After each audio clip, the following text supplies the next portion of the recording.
ప్రేక్షకులందరికీ సో నమస్సుమాంజలి. శుక్లాంబరధరం విష్ణుం శశివర్ణం చతుర్భుజం ప్రసన్నవదనం ధ్యాయేత్ సర్వవిఘ్నోపశాంతయే.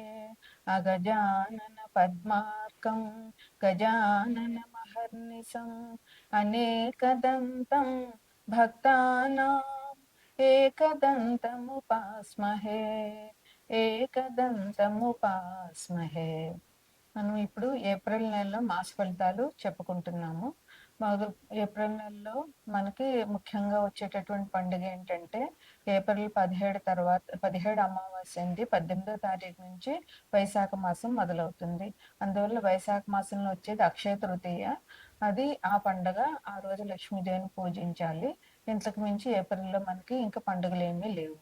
ఇక రాశి ఫలితాలు చెప్పుకోవాలంటే తదుపరి రాశి ధనుసు రాశి. ధనుసు రాశికి అధిపతి గురువు. ఈయన మీకు సప్తమంలో ఉండి మీ ధనుసు రాశిని లగ్నంగా చేసుకుంటే సప్తమంలో గురువు ఉండి మిమ్మల్ని సప్తమ దృష్టిలో వీక్షణ చేస్తున్నారు. తన ఇంటిని తను చూసుకుంటున్నారు అనమాట. ధనుసు రాశిలో ఉండే నక్షత్రాలు ఏంటంటే మూల 4 పాదాలు, పూర్వాషాఢ 4 పాదాలు, ఉత్తరాషాఢ 1 పాదం ఉంటాయన్నమాట. వీరికి ధనుసు రాశి నుంచి గురువు దృష్టి వల్ల ఈ ధనుసు రాశిని లగ్నంగా చేసుకుంటే గ్రహాల పరిశీలన ఎలా ఉందంటే, అంటే ధనుసు నుంచి 3వ ఇంట్లో కుంభంలో రాహువు, బుధుడు, కుజుడు ఉన్నారు. 4వ ఇంట్లో శని, రవి ఉన్నారు. 5వ ఇంట్లో అంటే మేషంలో శుక్రుడు ఉన్నాడు. 7వ ఇంట్లో గురువు ఉన్నారు. 9వ ఇంట్లో కేతు ఉన్నారు. ఇది మీకు ఈ ఏప్రిల్ 1వ తారీఖు ఉన్న గ్రహాల స్థితిగతులు. అయితే ఈ గ్రహాలు మళ్ళీ మారుతాయి. రవి ప్రతి నెల రవి ఒక రాశిలో ఒక నెలే ఉంటాడు. అందువల్ల రవి 15వ తారీఖున ఏప్రిల్ 15న మేనంలోంచి కుంభంలో మేనంలోంచి మేషంలోనికి వెళ్తారు.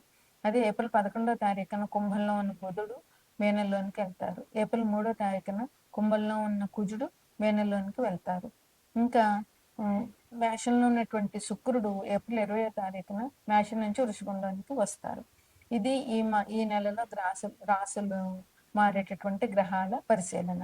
ఇక ఏప్రిల్ 17వ తారీఖున అమావాస్య ఉంది. ఏప్రిల్ 17 అమావాస్య అయింది కనుక ఏప్రిల్ 18 నుంచి వైశాఖ మాసం ప్రారంభమవుతుంది.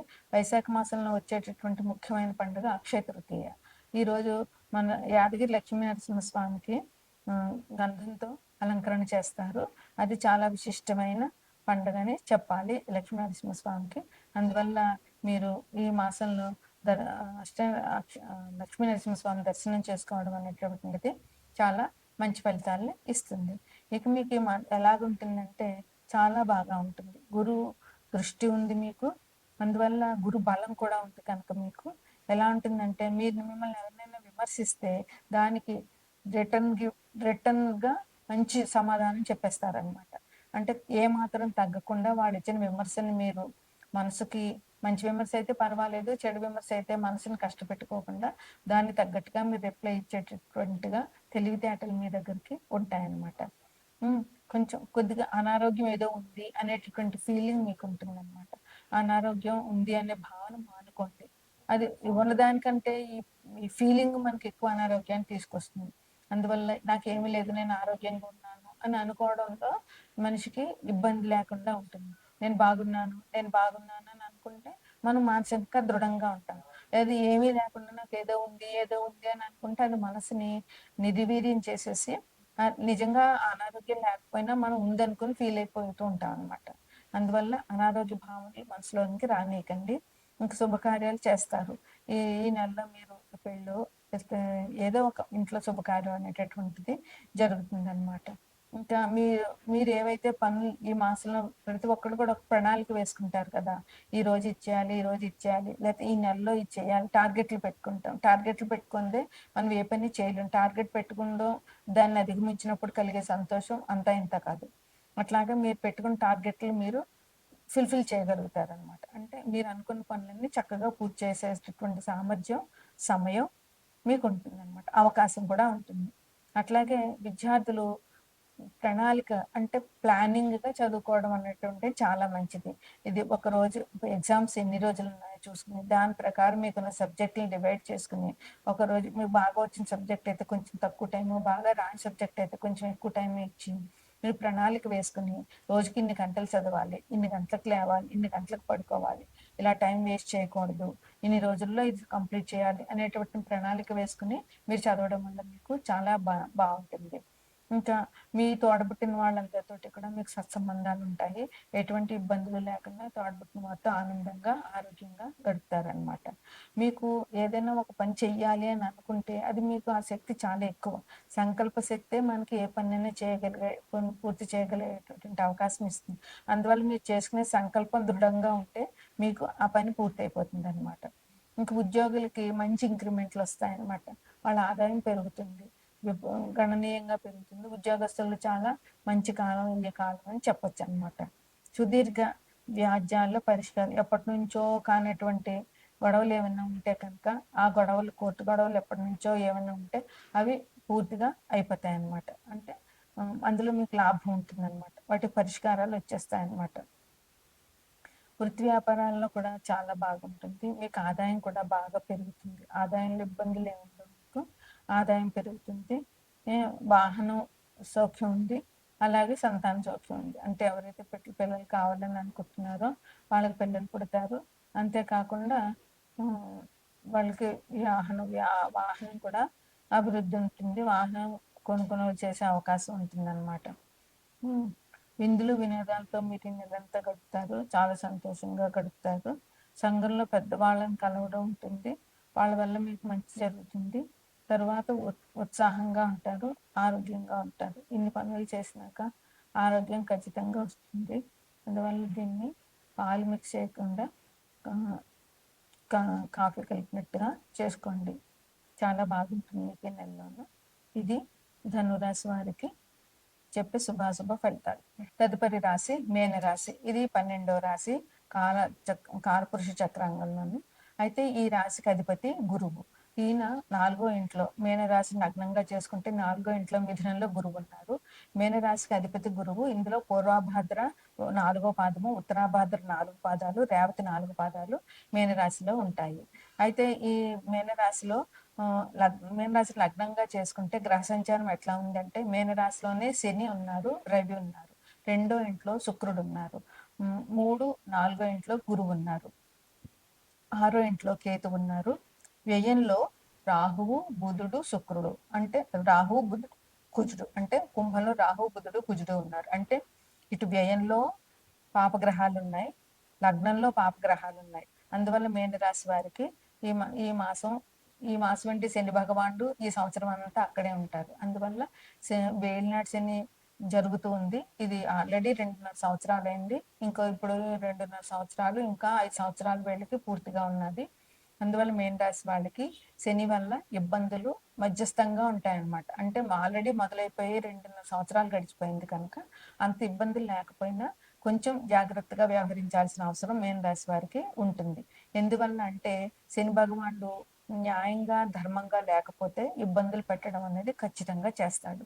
న్యాయంగా, ధర్మబద్ధంగా ఉంటే వాళ్ళు ఎటువంటి ఇబ్బందులు లేకుండా శని భగవానుడు వాళ్ళ జీవితం సాఫీగా వెళ్ళిపోయేలా చేస్తాడు.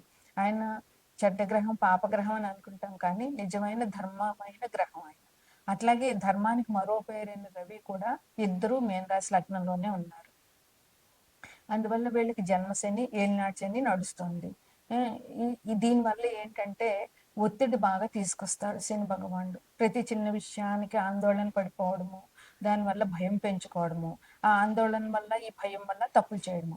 అందువల్ల ఆందోళన పడకుండా నేను ధర్మంగా ఉన్నాను, నాకు దేవుడు అనుకూలంగా ఉంటాడు అని నిరంతరం అనుకుంటూ ఉంటే మనం ఏది నిరంతరం జపిస్తూ ఉంటామో, తలుస్తూ ఉంటామో అదే మనకి జరుగుతుంది. అందువల్ల ఎప్పుడు చెడు ఆలోచించకుండా, నెగిటివ్ థాట్స్ లేకుండా పాజిటివ్ థాట్స్ ఒకటి ముందుకెళ్ళండి. అలాగే నాకు మంచి జరుగుతుంది, నేను ధర్మంగా ఉన్నాను, ధర్మంగా ఉంటాను, ఆ ధర్మంగా ఉండేలా చెయ్యి భగవంతుడా అని దేవుడికి దండం పెట్టుకోండి. అప్పుడు మిమ్మల్ని దేవుడు మంచి మార్గంలో నడిపిస్తాడు. మనం ఏది కోరితే అది భగవంతుడు మనకు ప్రసాదిస్తాడు కదా. అందువల్ల ఆందోళన, కోపం, ఉద్రేకం, బద్ధకం ఇవన్నీ శని లక్షణాలే. ఉద్రేకం, కోపం ఉంటుంది. బద్ధకం ఇంక శని భగవానుడికి మొట్టమొదటి లక్షణం. అందువల్ల ఈ బద్ధకాన్ని మనకు పెడతాడు. కానీ ఆ బద్ధకాన్ని మనమే అధిగమించి జాగ్రత్తగా ఉండాలి. అలాగే ఆరోగ్యానికి కూడా ఇబ్బందులు వచ్చేటటువంటి అవకాశాలు ఉన్నాయి. ముందే ఆరోగ్యం గురించి జాగ్రత్త వహించండి. ఇంకా మీకు అవమానాలు కూడా కొంచెం జరిగే అవకాశం ఉంటుంది. అందువల్ల ఎవరితోనైనా మాట్లాడేటప్పుడైనా, ఏదైనా ఎవరికైనా ఒక సలహా చెప్పేటప్పుడైనా, లేదా ఎవరికైనా ఒక పని చేసేటప్పుడైనా దానివల్ల ఎలాంటి పాజిటివ్ ఉంటుంది, ఎలాంటి నెగటివ్నెస్ ఉంటుందని ఆలోచించి అప్పుడు మీరు ముందుకెళ్ళండి. దానివల్ల మీకు అనవసరంగా వచ్చే అవమానాలన్నీ తగ్గిపోతాయి అన్నమాట. అలాగే జీవిత భాగస్వామితో కూడా పరస్పర విభేదాలు ఉంటాయి.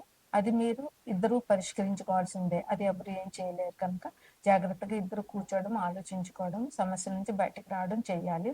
ఇంకా సహాయ సహకారాలు కూడా ఉంటాయి. మీరు మంచిగా ఉంటే వాళ్ళ సహాయ సహకారాలు కూడా మీకు ఉంటాయి అన్నమాట.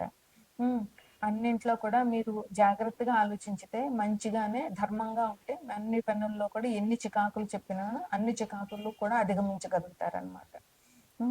అయితే మీకు బాధ్యత ఎక్కువగా ఉంటుంది. బాధ్యతతోటే ప్రవర్తిస్తూ ఉంటారు. అందువల్ల మీ బాధ్యతాయుతమైన ప్రవర్తన వల్ల మిమ్మల్ని తొందరగా ఎవరు ఆహ్, ఆహ్, అపార్థం చేసుకునే అవకాశం ఉండకుండా ఉంటుంది. అట్లాగే క్రమశిక్షణ పాటించండి. తప్పకుండా శని భగవానుడికి కావాల్సింది క్రమశిక్షణ. ఆ క్రమశిక్షణ పాటించినట్లయితే ఇబ్బందులు తక్కువగా ఉంటాయి. వాహనాల అవరోధాలుంటాయి. విద్యార్థులకు అంకిత భావం ఉండాలి. విద్యార్థులు జాగ్రత్తగా అంకిత భావంతో పనిచేయాలన్నమాట. అందువల్ల వాళ్ళకి చదువు బాగా వస్తుంది. విద్యార్థులు బాగుంటారనమాట. దానివల్ల విద్యార్థులకి మంచి అభివృద్ధి ఉంటుంది. అంటే ఈ మీనరాశి వారికి ఈ రకమైనటువంటి లక్షణ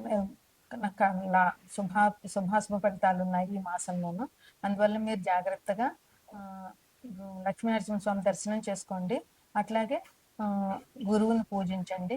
అట్లాగే శని భగవానుడి కోసం మీరు ఇందులో అభిషేకాలు చేయించండి శనివారం నాడు. హనుమంతుడి గుడికి వెళ్ళి అక్కడ పూజలు చేయించండి. హనుమాన్ చాలీసా పారాయణ చేయండి.